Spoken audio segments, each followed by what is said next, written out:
Hi, I'm Jen Stringer-Obi, and I'd like to welcome you to my garden here on Folly Beach on the family compound. So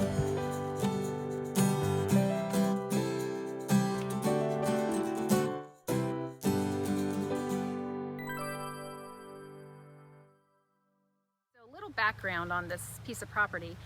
My great-grandfather bought it in the 50s, these 3 lots. The road ended up being named after him and is called McDonough Road. So the houses are numbered 1, 2, and 3. I'm at house number 2 right now, and I did live here before the rebuild for about 17 years. And I actually also lived on James Island with my husband, and then we rebuilt this house. I grew up next door in the first house. My father grew up in this house over here, where my grandparents raised 7 children, and my sister and her family live there today. My folks live in the first house, which my great-grandparents lived in. So it's an all immediate family right now, and I have another sister who lives on James Island. Can't leave her out. Okay, well, first off, I'd like to show you my pond area, which I love. Years ago, probably about 20 years ago, I started off with a bird bath and canna lilies in the same site. I lived here for about 17 years before this house was built. But today I have a nice water feature, and we've got water lilies and goldfish in there, and other types of water plants. And I just love the running waterfowl, the sound of it. It's very therapeutic. Oh, and lots of frogs. Okay, this is the orange bird of paradise, which I've used a lot here on Folly. And it tends to stay evergreen, and it puts out these beautiful orange and blue flowers. It's a tropical plant, and it's really done well for me here. Let's see what else. The Asclepias, the butterfly weed, I think I brought one plant here from my James Island home, which is where I lived before we rebuilt this house, and it just spread everywhere. I mean, I've given so much of this away, and you know, I can't throw it out because the butterflies love it, but I do like to share it, and it just blooms its heart out. This is a great canna lily that I found at Hyams.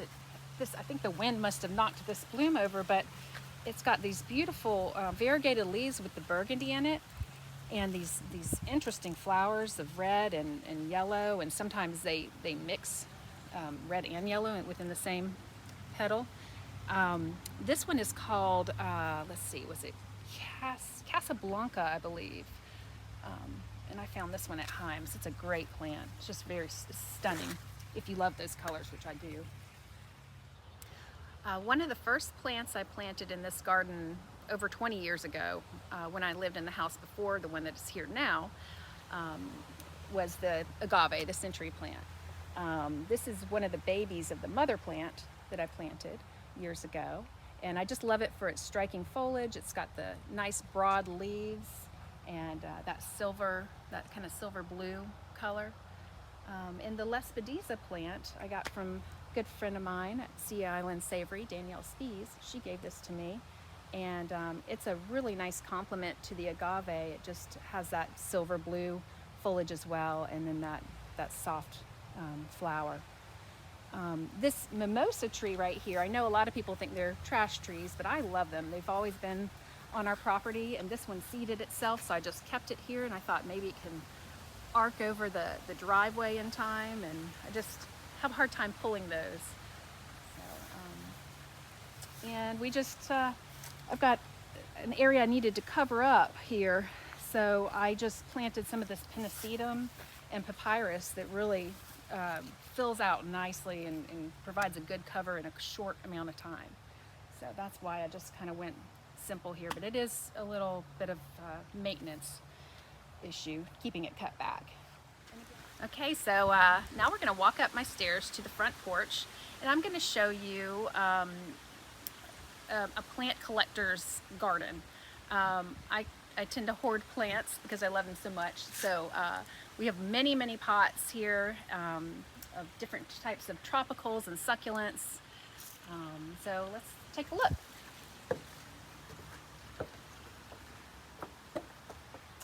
friend of mine brought this back from Florida for me. It's some kind of creeping mimosa, and it's got little light colored puffball flowers that are beautiful.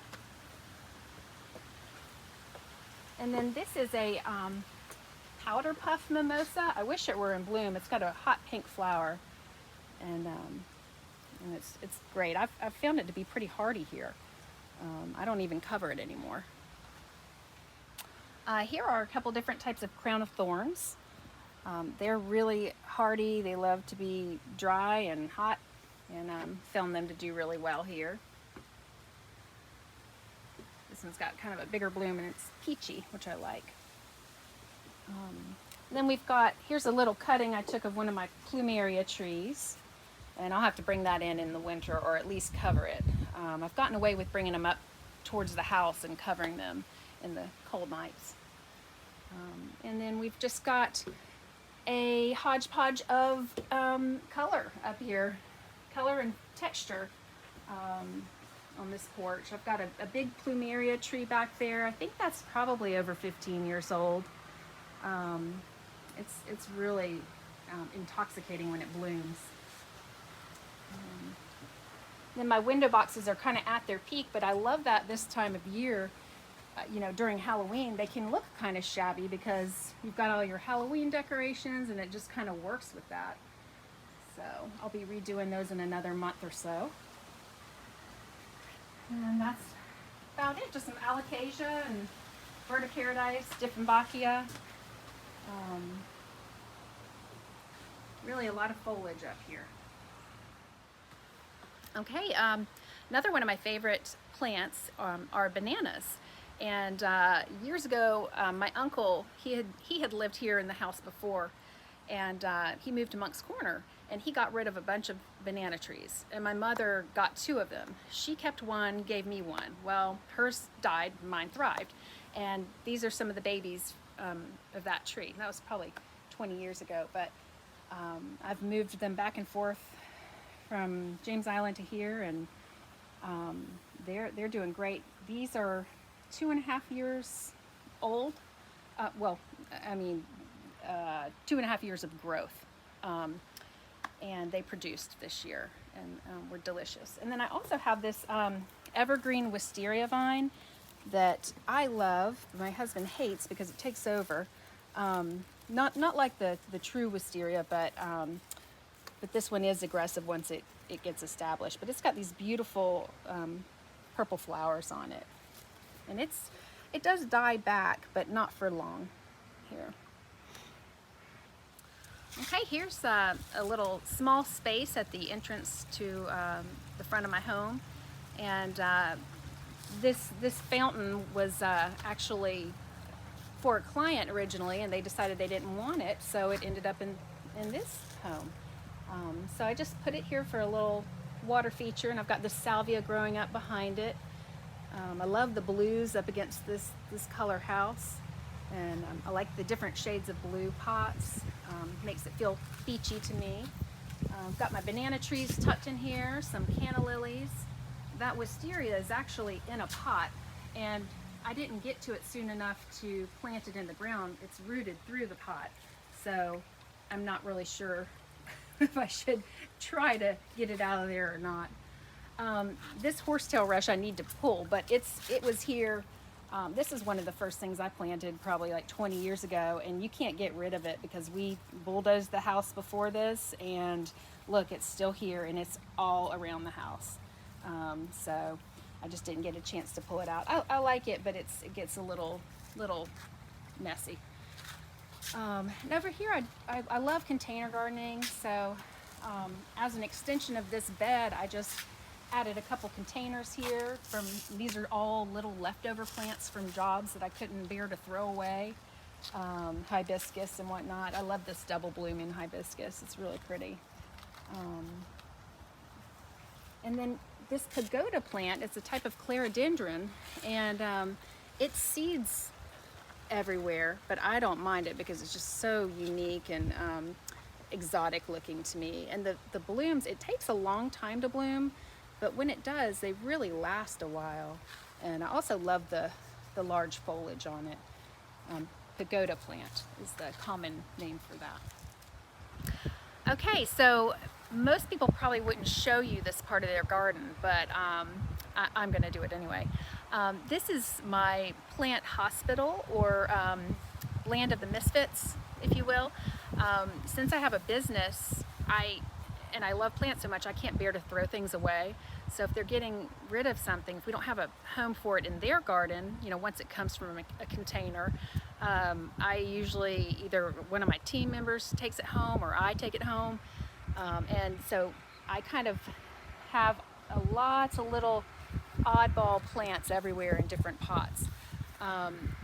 What I do is I plant them in pots in hopes that I can find a spot in the garden, or in my mom's garden, or my sister's garden. Hopefully one day I'll have the whole family compound transformed into a tropical oasis. And this fire pit we're getting ready. This is our area we do oyster roasts in today. My ancestors did a lot of pig roast and oyster roast here in the same spot. And we're getting ready to kind of upgrade it a little bit in the near future. But this place is filled with a lot of memories, and we have a lot of fires here with the boys. I've got a 5-year-old and 8-year-old that we spend a lot of time with in this area. One of the things that I really love, is just kind of a new trend, or somewhat new, is vertical wall gardening. We've done this for some customers of ours, and it really works well in small spaces, or where you want to have traffic flow, but you don't want to take up floor space with a planter. It really softens the wall. And I had this sitting in here for a long time, but we just had the tour, and I thought, well, where could I use it? And popped it up over here, and I think it adds a lot.